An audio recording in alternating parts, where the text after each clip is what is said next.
একদিন একটি বানর ঠিক করল সে তার বন্ধু গরুর বাচ্চার সাথে মিলে গাজর চাষ করবে। অনেক কষ্ট করে তারা জমি চাষ করল, বীজ বুনল আর প্রতিদিন গাজরের চারাগুলো যত্ন করে পানি দিল। দিন দিন গাজর বড় হতে লাগল আর তাদের আনন্দ বাড়তে লাগল। এক সকালে যখন তারা গাজর তুলতে যাবে দেখল পুরো জমি ফাঁকা, সব গাজর গায়েব। বানর আর তার বন্ধু ভীষণ মন খারাপ করল। তারা চারদিকে খুঁজতে লাগল, তখন দেখে এক দুষ্টু খরগোশ তাদের সব গাজর নিয়ে পালাচ্ছে। বানর দ্রুত এক গাছে উঠে খরগোশের পথ আটকানোর চেষ্টা করল আর গরুর বাচ্চা তাকে ধাওয়া করতে লাগল।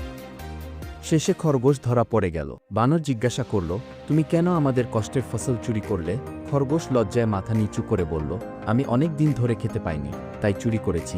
বানর আর তার বন্ধু একে অন্যের দিকে তাকাল। তারা ভাবল তাদের পরিশ্রমের ফল হারিয়েছে ঠিকই, কিন্তু খরগোশের কথাগুলোও তাদের স্পর্শ করল। তারা খরগোশকে বলল, তুমি যদি আমাদের সাথে কাজ করো তবে আমরা সবাই মিলে গাজর ভাগ করে খাব।